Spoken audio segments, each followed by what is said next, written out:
أحبائي، من الأمور الواضحة لكل من يتلو كتاب الله عز وجل أن آياته كما تدعو الفرد المؤمن للصلاح وتذم الفرد الطالح الفاسد، تجد القرآن الكريم في الوقت نفسه يتحدث عن المجاميع البشرية كوجود واحد، ويتوجه في خطابه إلى المجتمع ككل، كوحدة واحدة.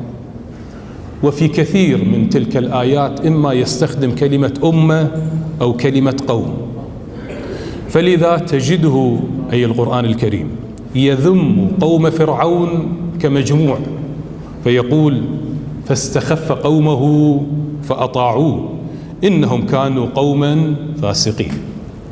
ويقابل هؤلاء قوم مدحوا في تلك الظروف التاريخية، قوم بني إسرائيل، فقال تعالى: وأورثنا القوم الذين كانوا يستضعفون مشارق الأرض ومغاربها التي باركنا فيها وتمت كلمة ربك الحسنى على بني إسرائيل.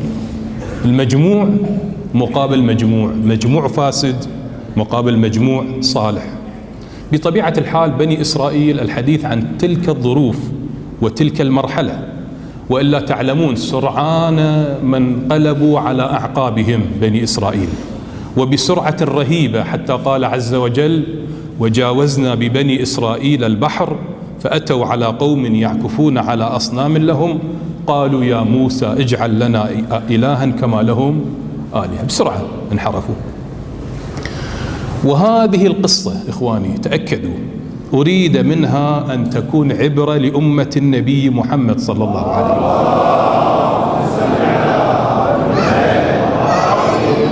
وسلم، وخاصة الصحابة، طبقة الصحابة. فالصحابة كما ورد مدح في حقهم، فقال تعالى: محمد رسول الله، اللهم صل على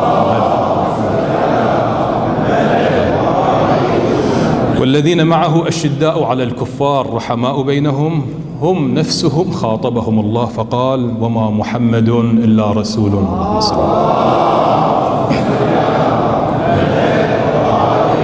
قد خلت من قبله الرسل أفإن مات أو قتل انقلبتم على أعقابكم. ولكن وللأسف ما زالت الأمة تلقن بأن المجموع الذي كان مع رسول الله لم يكن كبني إسرائيل، بل لم ينقلبوا على أعقابهم، مع أنهم يروون وبكل وضوح قوله صلى الله عليه وآله لهم: لا ترتدوا بعدي كفارا يضرب بعضكم رقاب بعض. وكلنا يعلم بأنهم فعلوا ذلك في معارك قاتلوا بها أمير المؤمنين في جمل وصفين. أمور واضحة، لكن ليس هذا حديثي، هذا استطراد في الواقع إخواني.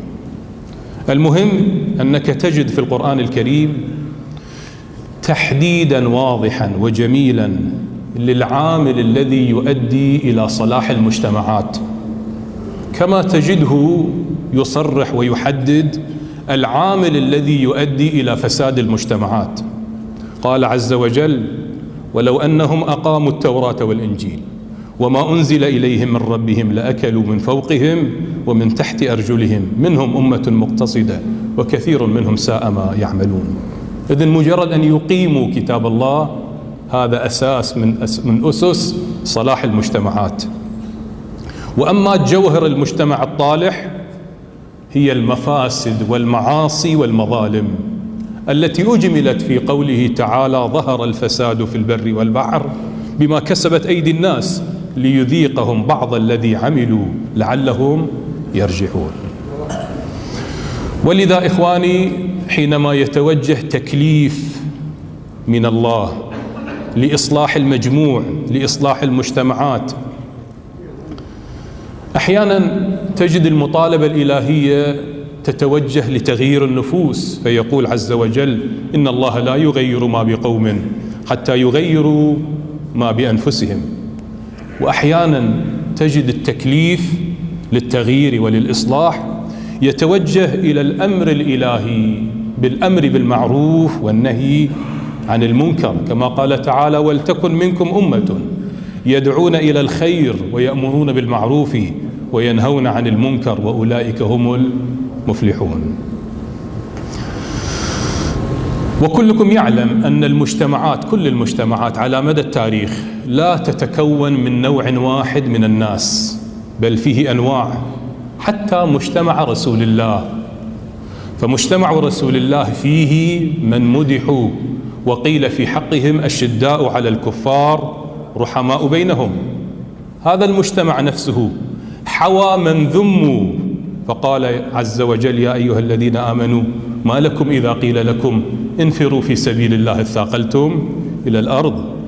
بل حوى المنافقين الذين ذكروا في قوله: وممن حولكم من الأعراب منافقون ومن أهل المدينة مردوا على النفاق، هم الذين قال عنهم في الدرك الأسفل من النار. هؤلاء أيضا موجودين في كل مجتمع.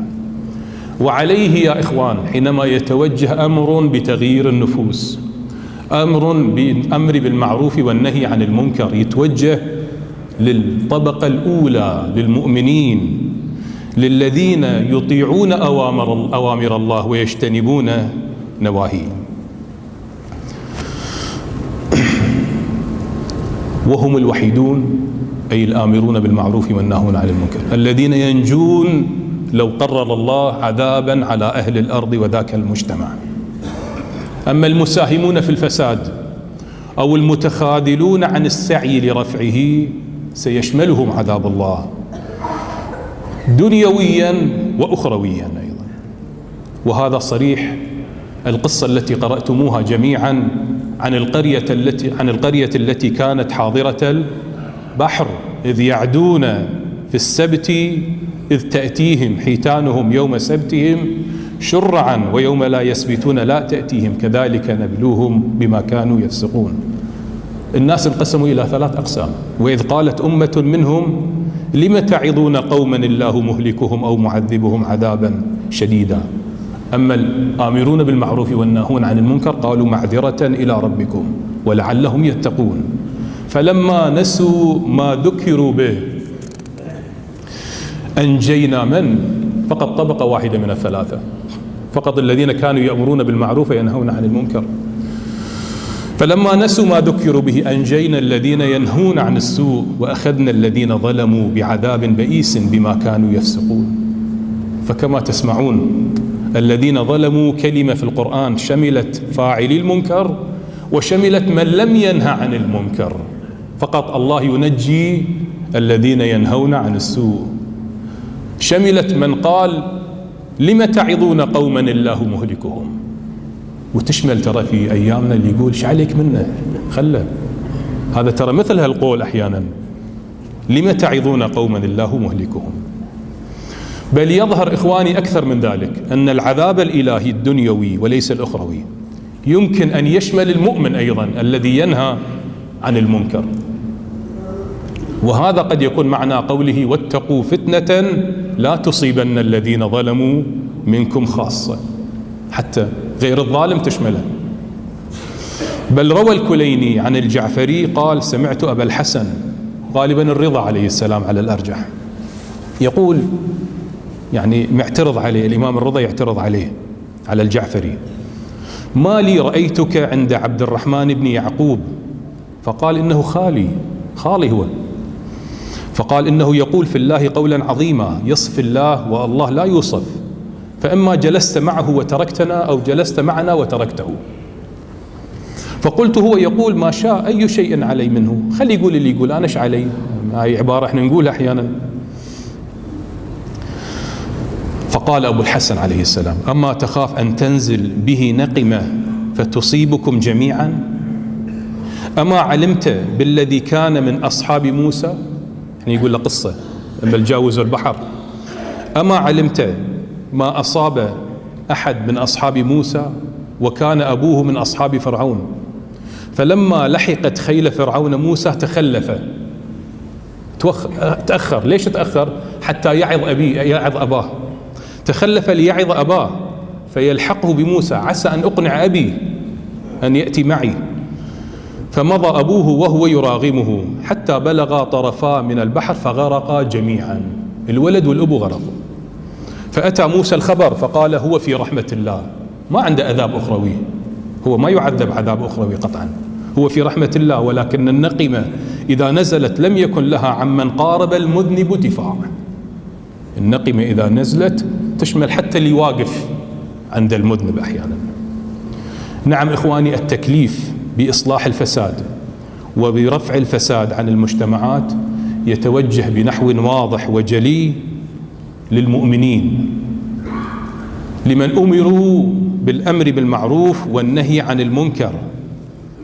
صحيح أن الخطوة الأولى إصلاح النفوس، عدم تأثرها بالمفاسد حولها. المهم أنت ما تتأثر. النقطة الأولى أن أنت توجد عند نفسك مناعة، لا تتأثر بالفساد حولك. وهذا معنى قوله يا أيها الذين آمنوا عليكم أنفسكم لا يضركم من ضل إذا اهتديتم. الفساد لا يوصل لك أنت بالمهم، هاي النقطة الأولى. أما إذا بيوصل لك أنت شو الفائدة؟ ما تقدر تصلح.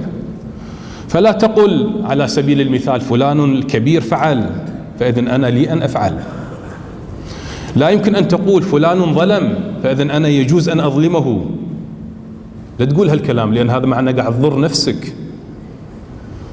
بل قد يتخيل البعض بأن الصلاح في ظلمه.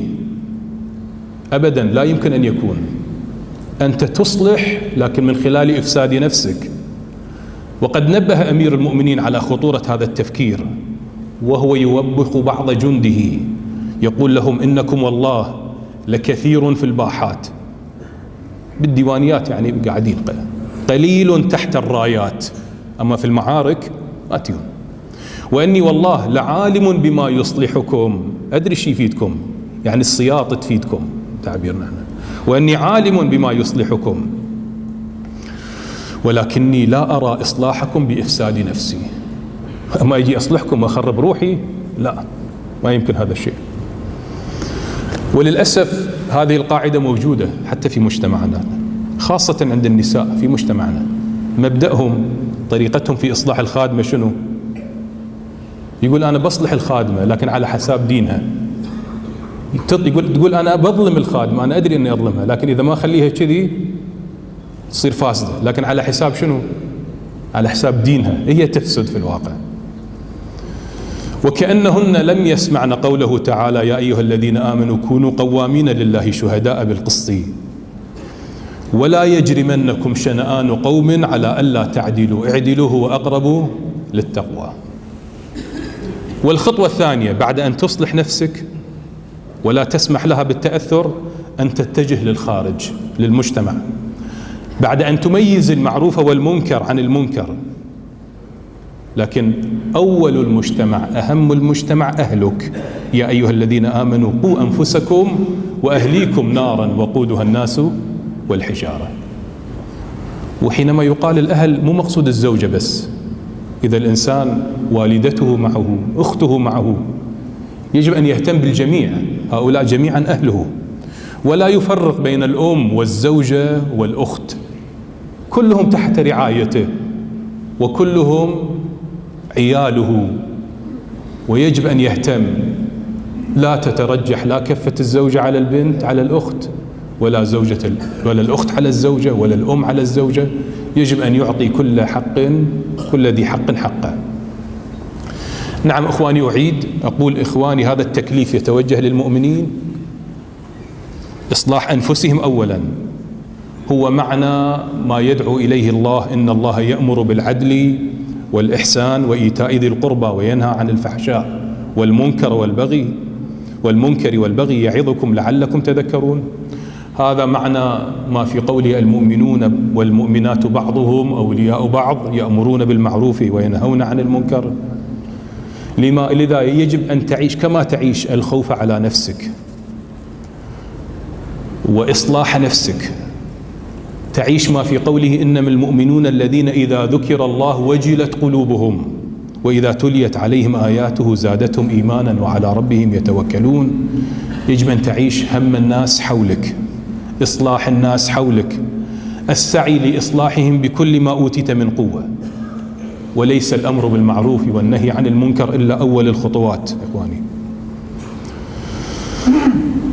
فقد قال عز وجل وهو يذكر الصالحين من أهل الكتاب، ليسوا سواء من أهل الكتاب أمة قائمة يتلون آيات الله آناء الليل وهم يسجدون يؤمنون بالله واليوم الآخر ويأمرون بالمعروف وينهون عن المنكر ويسارعون في الخيرات وأولئك من الصالحين.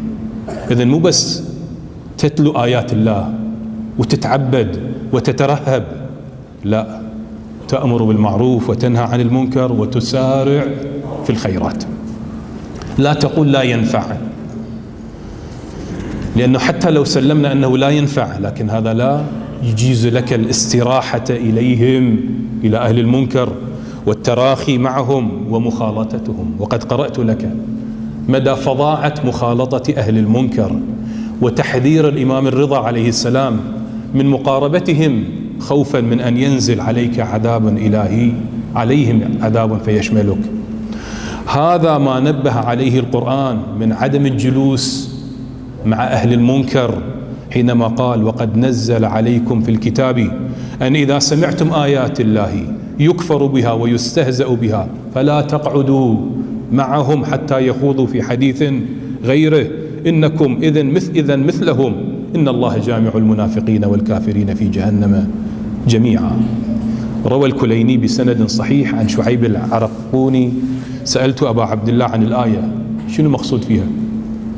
قال: إذا سمعتم الرجل الذي يجحد الحق ويكذب به ويقع في الأئمة فقم من عنده ولا تقعد كائنا من كان. بل الرواية التي بعدها يرويها الكليني يقول الكلام يشمل الأئمة، الكلام على الأئمة والكلام على المؤمنين. فيقول الإمام الصادق: من كان يؤمن بالله واليوم الآخر فلا يجلس مجلسا ينتقص فيه إمام أو يعاب فيه على مؤمن. يعاب فيه على غيبة، هاي الغيبة المنكر، تقوم من هالمجلس ما تستمر، فلا تقعدوا معهم، يشمل حتى هذه الحالات في الواقع.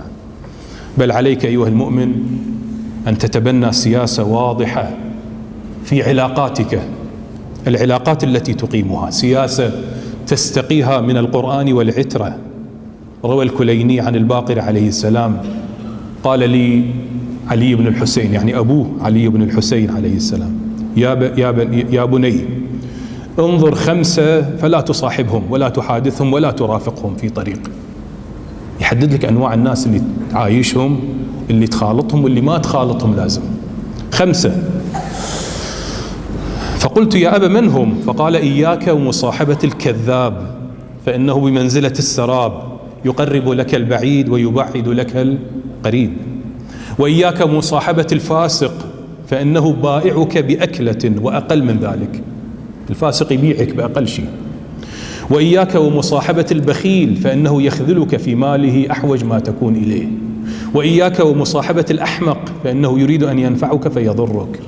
ثم يقول الخامس: إياك وإياك ومصاحبة قاطع الرحم فإنه لعن في كتاب الله في 3 مواضع، أولها: فهل عسيتم إن توليتم أن تفسدوا في الأرض وتقطعوا أرحامكم أولئك الذين لعنهم الله فأصمهم أعمى أبصارهم. يجب أن تهتم بهذا الجانب مثل ما تهتم في نفسك، تهتم بالمجتمع حوالينك مثل ما تهتم في نفسك. لكن الجزء الكبير من التوفيق، من النجاح إخواني، من التوفيق للارتقاء إلى هذه المراتب، ينبع في الواقع بعد إصلاح النفس من نفس تمتلئ بالتضحية وعشق التضحية، نفوس نزع منها الحرص والشح. لأن النفس الحريصة الشحيحة، النفس البخيلة، لا يمكن أن تضحي للغير أبد يا أخوان. إذن أهم سمات القلبية للآمرين بالمعروف والناهين عن المنكر الذين يقصدون إصلاح المجتمع أن نفوسهم نفوس سخية ليست شحيحة وبخيلة. لا يمكن أن للشحيح البخيل أن يفكر في إصلاح المجتمع وإزالة المنكرات، لأن همه نفسه. النفوس التي تنظر إلى نفسها وإلى تحصيل الدنيا ومتاع الدنيا ولا تنظر للعالم حولها، لا تهزها المنكرات، لا تهزها المفاسد، لا يمكن أن تكون هي النفوس التي قال عز وجل عنها: إن الله لا يغير ما بقوم حتى يغيروا ما بأنفسهم. إذن تغيير النفوس، إزالة الشح، إزالة البخل والتضحية في الواقع. منطلق التغيير يبدأ من هذه النفوس، وعلى رأسها وسيدها سيد الشهداء الحسين بن علي عليه السلام، حينما قال: وإني لم أخرج أشرا ولا بطرا ولا مفسدا ولا ظالما، وإنما خرجت لطلب الإصلاح في أمة جدي، أريد أن آمر بالمعروف وأنهى عن المنكر. منطلقها النفوس التي قال عنها: والذين تبوأوا الدار والإيمان من قبلهم يحبون من هاجر إليهم ولا يجدون في صدورهم حاجة مما أوتوا ويؤثرون على أنفسهم ولو كان بهم خصاصة ومن يوق شح نفسه فأولئك هم المفلحون. نعم إخواني، خدمة الناس، إصلاح المجتمع يحتاج إلى المضحين الذين يؤثرون مصالح الأمة على مصالحهم الشخصية. أنت شوف مجلس الأمة لو كان يعيش هالروحية، يؤثرون مصالح الأمة على مصالح أنفسهم، شو يصير بالأمة؟ أما إذا مجلس الأمة كلهم نفوسهم وأنفسهم ومصالحهم الشخصية هي المقدمة، فساد في فساد، فساد متراكم راح يكون في الواقع. نعم، يحتاج إلى الذين يصرفون الوقت، يصرفون الجهد، يصرفون المال، يقدمون أنفسهم. والنفس إخواني أجل القرابين التي يقدمها الإنسان ويقدمها الشهيد في سبيل إحقاق الحق وإزهاق الباطل. يجب أن تحدث نفسك أنك للإصلاح لدفع المنكر مستعد تقدم نفسك. إذا ما تحدث نفسك بهالشكل ما راح نوصل، ما راح نقدر نغير، ما راح نقدر نصلح. إخواني، إذا لا نربي نفوسا مضحية لن نستطيع تغيير المنكرات، لن نستطيع إزالتها. إذا لا يترعرع بيننا قوم قال عنهم أذلة على المؤمنين أعزة على الكافرين يجاهدون في سبيل الله ولا يخافون لومة لائم ذلك فضل الله يؤتيه من يشاء، لن نستطيع الوقوف في وجه الباطل. من وجود أمثال هؤلاء وببركة هؤلاء تأتي ثمرة الانتصار، انتصار الحق وإزهاق الباطل. قال تعالى: لا تجد قوما يؤمنون بالله واليوم الآخر يوادون من حاد الله ورسوله ولو كانوا آباءهم وأبناءهم أو إخوانهم أو عشيرتهم أولئك كتب في قلوبهم الإيمان وأيدهم بروح منه ويدخلهم جنات تجري من تحتها الأنهار خالدين فيها رضي الله عنهم ورضوا عنه أولئك حزب الله ألا إن حزب الله هم المفلحون. بحزب الله يمكن أن نفلح، وبحزب الله يمكن أن نغلب. والتجربة الرائدة في عصرنا إخواني ماثلة أمام أعينكم، فلولا الشهداء الذين يضحون بأنفسهم لما استطاع حزب الله أن يدفع إسرائيل وطغيانها، ولا أن يدفع خوارج العصر ومنكراتهم وفظائعهم. داعش كانت اسمهم أو نصرة، لولا أنهم يضحون. أما الذين سيتخاذلون ويخبئون رؤوسهم تحت الأرض فمصيرهم الخذلان والذل كما تعرفون. الخير كله يأتي من هؤلاء الآمرين بالمعروف الناهين عن المنكر، المضحين بأوقاتهم وأموالهم بل بأنفسهم في سبيل إحقاق الحق وإزهاق الباطل. هو الدور الذي كان الربانيون والأحبار يمارسونه في الأمم السابقة، فقال تعالى: لولا ينهاهم الربانيون والأحبار عن قولهم الإثم وأكلهم السحت لبئس ما كانوا يصنعون. اللهم أصلح لنا نفوسنا وأصلح لنا أوطاننا وبلادنا وأصلح كل فاسد من أمور المسلمين. اللهم أصلح لنا ديننا ودنيانا ولا تجعل مصيبتنا في ديننا ولا تجعل الدنيا أكبر همنا ولا مبلغ علمنا ولا تسلط علينا من لا يرحمنا برحمتك يا أرحم الراحمين. وصلى الله على خير خلق محمد وآله أجمعين.